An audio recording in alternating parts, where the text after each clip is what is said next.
Hello everyone, welcome to JRF Adda. कैसे हैं आप सब लोग? जल्दी से आ जाइए, फटाफट शुरू करते हैं आज का सेशन। इंपॉर्टेंट सेशन है भाई, क्वालिफायर है आपके सामने और क्वालिफायर है इसलिए इंपॉर्टेंट भी है भाई इनसे ज्यादा बातचीत करना, क्योंकि 242 कट ऑफ के साथ किसी ने अगर क्वालिफाई करे तो आपके सामने बिल्कुल समक्ष बैठे हैं हमारे और राजस्थान से ही है। सो ये बेहद जरूरी रहता है। राजस्थान, जेआरएफ अड्डा भी राजस्थान का ही प्लेटफॉर्म है और जेआरएफ अड्डा के इस प्लेटफॉर्म से एक राजस्थान का बंदा ही अगर यहाँ पर आके इंटरव्यू दे तो इससे बड़ी तो वो वाली बात होगी कि जन्मभूमि वाली बात होगी हम लोगों के लिए भी। इंपॉर्टेंट बात यह है कि 242 के साथ पब्लिक एडमिनिस्ट्रेशन क्वालिफाई करना, सबसे पहली बात तो यही अपने आप में बहुत खास बात हो जाती है। एंड कट ऑफ हाई करने वाले आपके यही शख्स हैं। ये भी मैं आप सभी को दिखा दूं कि यही इंसान है जिन्होंने कट ऑफ हाई करी है। ठीक है, तो यही है। किसी को अगर ये पकड़े मिले, किसी को जयपुर वैपुर या यहीं कहीं आसपास दिख जाए तो आपको समझ में आ जाना चाहिए किससे जाकर बात करनी है 1 to 1। ठीक है, तो यही वो शख्स है।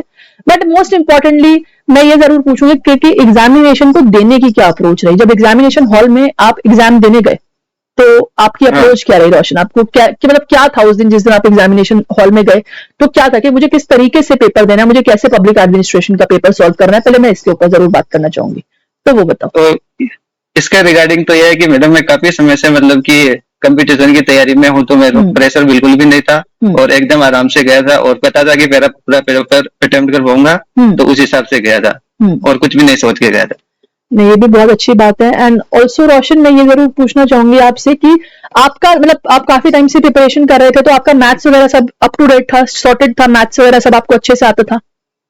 हाँ, मतलब कि फर्स्ट पेपर से लगा के और मतलब जो फैक्चुअल चीजें थी वो काफी कुछ क्लियर थी और करंट से भी मतलब मैं कनेक्ट रहता हूँ, हमेशा मैगजीन पढ़ता हूँ, अखबार पढ़ता रहता हूँ, तो उसमें भी कोई इश्यू नहीं आता है।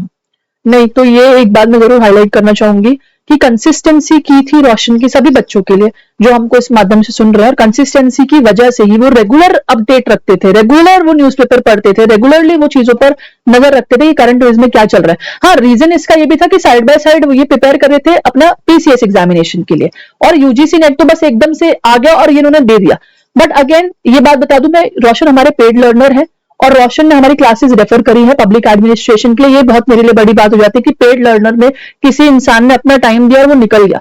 मैं कंटेंट के ऊपर आना चाहूंगी रोशन, क्योंकि काफी लोग ना पता है पैनिक कर जाते हैं कि पता नहीं कैसा कंटेंट कर रहे हैं या क्या क्लासेस पढ़ा रहे हैं या क्या नहीं पढ़ा रहे हैं। तो मैं ये जरूर पूछना चाहूंगी कि आपको ये लगा कि कंटेंट ऐसा है कि भाई पढ़ना नहीं चाहिए, या ऑनलाइन में मैम सही से नहीं पढ़ा रही है, या जो भी है, क्या आपको ऐसा लगा? क्या आपको एक बार वो फील हुआ? ऐसा बिल्कुल भी नहीं है, क्योंकि जो मतलब कि पीसीएस में एक सब्जेक्ट पब्लिक एडमिनिस्ट्रेशन वैसे भी लगता है, तो मेरे की बेसिक कॉन्सेप्ट वहां से क्लियर थे और फिर मैंने दो टाइम से मतलब कि अनफॉर्चुनेटली मैं ऑनर्स मेंस में फेल हुआ हूँ। हाँ, तो फिर मैंने सोचा कि एक बार इधर ट्राई करके देखते हैं। तो फिर मैंने कि जोन वाला अटेम्प्ट ऐसे भाई कैसे क्या होता है, क्या सिलेबस रहता है क्या, इसलिए मैंने उसमें फर्स्ट अटेम्प्ट ऐसे ही दिया था बिना पढ़े, और फिर पता चल गया कि इसमें हो सकता है, तो फिर मैंने 3 महीने अच्छे से दिए। और कि पब्लिक एडमिनिस्ट्रेशन में कंटेंट के रिगार्डिंग मैंने केवल यूट्यूब पे सर्च किया तो उसमें केवल आपका ही नाम था, तो फिर मैंने कुछ भी नहीं सोचा और फिर परचेज कर लिया। नहीं, ये बात मुझे बहुत अच्छी लगी कि ये मुझे ना ऐसे प्रकार के स्टूडेंट बहुत अच्छे लगते हैं जिनको पता अपना टाइम कैसे बचाना है। अगर इनको दिख रहा है कि एक इंसान है जो रेगुलर है और कंसिस्टेंसी के साथ आपके लिए पढ़ाई करवा रहा है, आपको एक ऐसा प्लेटफॉर्म दे रहा है कि जहां पर आपकी तैयारी डेडिकेटेडली होती है, तो ये एक बहुत अच्छी बात है कि अगर आपको दिख गया कि ये इंसान है तो फिर आपको ये पता है कि भाई मुझे जाना यहीं पर ही है क्योंकि यहाँ पर वो काम चल रहा है। सो ये बहुत अच्छी बात है कि इन्होंने ये बात बोली, भाई मुझे पता था, मैंने यूट्यूब पर सर्च किया, मेरे पास एक नाम आया और मैंने सीधा परचेज कर लिया। मतलब कोई क्वेश्चंस की वहां पर गुंजाइश ही नहीं है। एंड इसका आंसर, क्योंकि इन्होंने परचेज किया, वो ट्रस्ट दिखाया और उसी ट्रस्ट के साथ इनका आज रिजल्ट आया है, क्योंकि मायने रखता है यार पब्लिक एडमिनिस्ट्रेशन में 242 कट ऑफ को क्रैक करना। और दोबारा से एक बात बोलूंगी मैं कि आपको भी, क्योंकि देखो आपने क्वालिफाई कर लिया वो बात अलग है, लेकिन आपको भी क्या पेपर फैक्चुअल ज्यादा लगा क्योंकि फैक्चुअल पोर्शन ज्यादा था? 90% मतलब फैक्चुअली है पूरा पेपर। हाँ। फैक्चुअल और पीवाईक्यू इंपॉर्टेंट है, पीवाईक्यू इंपॉर्टेंस है क्योंकि 90% फैक्चुअल इस बार है। इससे पहले वाले अगर आप अटेम्प्ट में जाएंगे पेपर मुश्किल आता था, वो पेपर मुश्किल था तभी आपकी कट ऑफ लो गई है उस पेपर में, लेकिन ये कोरली फैक्चुअल दे दिया इन्होंने। क्या करा, ये कोरली इन्होंने पीसीएस वाले स्टाइल का पेपर दे दिया।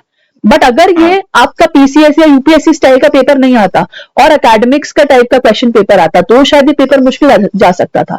इसी कट ऑफ हाई जाने का रीजन यही है कि कोरली फैक्चुअल पेपर था ये। एक बात और जरूर पूछना चाहूंगी कि आपको क्लासेस जो आपने रेफर करी जेआरएफ अड्डा की पब्लिक एडमिनिस्ट्रेशन की, आपको सही लगी वो क्लासेस? आपको लगा कि हाँ भाई मटेरियल अप टू डेट है, मटेरियल पॉइंट टू पॉइंट, और जो है मैम को रेफर कर रहा हूं तो मेरी कोई गलती नहीं है मैम को रेफर करके? तो आपको, तो आप इसके बारे में क्या बोलना चाहोगे? उसमें तो यह है कि मैंने आपकी पहली क्लास ली थी, वो कंटेंट तो वो पूरा पूरा आपका ही फॉलो किया था, कोई दूसरा तो था नहीं मेरे पास। और फिर उसमें क्या है कि आपने पहली क्लास में बता दिया कि ऐसे ऐसे पढ़ना है, तो फिर मेरे को ज्यादा दिक्कत नहीं हुई कि पहले क्लास अच्छे से लेनी है, फिर पीडीएफ पढ़ना है, तो उससे शॉर्ट नोट्स बनाने हैं खुद के, फिर उनको रिवाइज मुझे ये लग रहा है मेरे सामने मैं खुद ही बोल रही हूँ, क्योंकि मैं हमेशा अभी भी जो मेरे करंट बच्चे हैं जो जिन्होंने मुझे ज्वाइन करा ना, उनको मैंने एक बात बोली, भाई तेरे को 3 चीजें फॉलो करनी है, तुम्हें क्लास लेनी है, तुमको पीडीएफ पढ़नी है और तुमको करनी है अपनी रिवीजन। ये सिंपल चीज है, और यही सिंपल चीज अगर आप फॉलो नहीं कर पा रहे हो तो फिर नहीं होगा एग्जाम। और सबसे बड़ी बात, मैंने अभी भी AIR वाले रैंक का एग्जाम जो है इंटरव्यू लिया है, जिनके 252 स्कोर आया, उन्होंने भी मेरी पेड क्लास का रेफरेंस दिया है। अगर ये स्टूडेंट्स जो क्वालिफाई करके बैठ रहे हैं और वो रेफरेंस दे रहे हैं ना, ये मेरे लिए बहुत बड़ी बात हो जाती है कि मैम सटीक बात है कि ऐसे होगा, बात खत्म। और मेरी वो घुमाने फराने की आदत नहीं है। मैं जितनी बकैती इंटरव्यू में करती हूँ ना, मैं उतनी क्लासेस में नहीं करती हूँ, क्योंकि वहां मेरा काम सिर्फ पढ़ाने का है। और भाई आओ, क्योंकि सिंपल सी बात है, आप लोग भी टाइम वेस्ट करने नहीं आए हो, आप लोग पढ़ने आए हो, आप अपना टाइम यूटिलाइज करो, पढ़ो और आगे बढ़ो।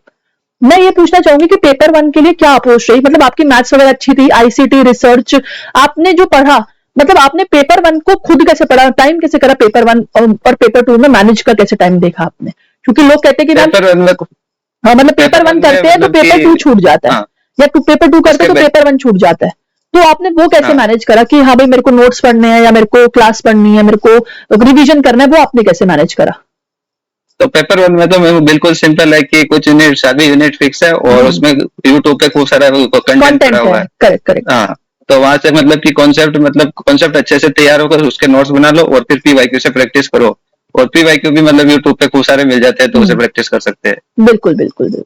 देखिए सिंपल सी बात है, एक अप्रोच है, अगर आप वही अप्रोच फॉलो नहीं कर पा रहे हैं तो मैं यही बोलूंगी कि एग्जामिनेशन सिर्फ ना से ना तक जाओ, क्योंकि सिंपल है। अगर आपको ये सिर्फ पढ़ना है और आगे बढ़ना है तो एक सिंपल सा मेथड है, कोई रॉकेट साइंस नहीं है कि आप क्लासेस लीजिए, PDF पढ़िए और रिवीजन करिए। मैं एक चीज जरूर पूछना चाहूंगी आपसे रोशन, कि आपके भी डाउनफॉल रहे होंगे पूरी प्रिपरेशन में, आपके भी लो टाइम आए होंगे कि यार नहीं हो रहा, अब क्या करना है, समझ में ही नहीं आ रहा है, PCS से परेशान, इधर ये समझ में नहीं आ रहा है कैसे। तो उस टाइम को कैसे बैकअप किया, कैसे किया कि यार फोकस नहीं करूंगा तो काम बिगड़ जाएगा? तो वो चीज, मतलब काफी एस्पायरेंट्स होते हैं जो अपनी जर्नी में बहुत बार नाखुश होते हैं, या बहुत बार ऐसे ड्रॉ हो जाते हैं या डाउन फील करते हैं। तो आपने उस चीज को कैसे कोप अप करा, ये जरूर बताओ कि आपने वो चीज कैसे मैनेज करी? वो तो मैडम मैं सही बताऊं तो अभी तक तो मतलब पहली सफलता है, जो कि अभी छोटी सी सफलता मान सकते हैं उसे, लेकिन बाकी इतने सारे फेलियर देखे, और लेकिन उससे उभरने में सबसे अच्छा तो फ्रेंड सर्किल का सपोर्ट रहा, और पीछे फैमिली सपोर्ट इतना अच्छा है कि कोई तो मेरे अलावा किसी के पास शायद नहीं होगा। नहीं, बिल्कुल सही बात है। आप जब किसी, आपका परिवार, आपके फ्रेंड्स जब इमोशनली आपके साथ अटैच होते हैं तो वो एक बहुत स्ट्रेंथ बन जाती है। उन्हीं के सहारे ही काफी बच्चे ऐसे हैं कि मैम ये एग्जाम नहीं हुआ, अब क्या करें? अरे अपने माँ बाप को देखो उठ के, अपने फ्रेंड्स को देखो जो तुम्हारे लिए काउंट कर रहे हैं, अभी भी तुम्हारे लिए चेयर कर रहे हैं कि नहीं भाई तुम तो एग्जाम क्वालिफाई करके आओगे। सो वही चीज मैं सभी स्टूडेंट्स को बताना चाहूंगी, देखो हम एज अ प्लेटफॉर्म, हम एज अ टीचर एक बार को फिर भी सेकेंडरी है। मेरे बच्चे काफी बोलते हैं अभी कि मैम जितनी मेहनत आपने करी है ना, उतनी शायद हमने भी नहीं करी है। तो मुझे भी उम्मीद है आप लोगों से कि आप एग्जामिनेशन क्वालिफाई करके आओगे। अब ये पूछते हो कि मैम कैसे बैकअप करें, तो देखो आपके फ्रेंड्स आप पे काउंट कर रहे हैं, आपकी फैमिली आप पे काउंट कर रही है, आपके टीचर्स आप पे काउंट कर रहे हैं। उनको प्राउड फील कराने के लिए आपको दोबारा से उठना पड़ेगा। एंड जो ऑब्वियसली जो रोशन ने किया है कि भाई मुझे मेरा फैमिली मेंबर्स का, मुझे मेरे फ्रेंड सर्कल्स का सपोर्ट था, एंड उसी के सहारे मैं वो डाउनफॉल झेल पाया हूं। तो यही बात मैं आपको कहूंगी कि आप लोग भी उसी के सहारे बिल्कुल अपनी जर्नी को कंसिस्टेंट रखिए। मैं सिर्फ एक बात पूछना चाहूंगी कि कितना घंटे देते थे, या फिर रिवीजन में कितना टाइम देते थे, ये जरूर बताओ। क्योंकि बच्चे बोलते हैं कि मैम पढ़ तो लिया है और हमने कर लिया, इनको लगता है कि एक बार पढ़ने से ना बस हो जाएगा। ये जरूर बताओ कि रिवीजन की क्या ताकत है, रिवीजन का कितना बेनिफिट होता है? बेसिकली मैम सिलेक्शन से, रिवीजन से ही डिपेंड करता है। क्योंकि मैंने ये जितना भी सेकंड पेपर था उसको कंप्लीट करके 1 महीने पहले मतलब कंप्लीट कर लिया था, शॉर्ट नोट्स बना लिए थे, फिर शॉर्ट नोट्स रिवाइज करता था, और उसके अलावा मतलब कि जो चीजें याद नहीं होती उनको बार बार रिवाइज करता था अलग से, उनको और शॉर्ट नोट्स बना लिए थे जो याद नहीं होता उनको। ये बहुत सही बात बोली है इन्होंने। मतलब आप सोच रहे हो जितने भी अभी करंट एस्पायरेंट्स, इन्होंने क्या बोला है कि मैम मैंने पेपर से 1 महीने पहले खत्म कर दिया था। और यही चीज हमारे कोर्स में होती है, क्योंकि मैं पेपर से 1 महीने पहले खत्म करा देती हूँ, उसके बाद में PYQs लगवाती हूँ, उसके बाद में इग्निशन बैच शुरू करवाती हूँ। तो यही अप्रोच होती है कि आप अपना 1 महीना पहले खत्म करो, फिर बार बार जितनी बार हो सके उतनी बार रिवाइज कराओ। एंड ये मैं नहीं बोल रही हूँ, तुम्हारे सामने एक ऐसा इंसान बैठा है जो इसने एग्जामिनेशन अभी करंट बैच का क्वालिफाई करा है, एंड ये बहुत बेहतरीन बात है।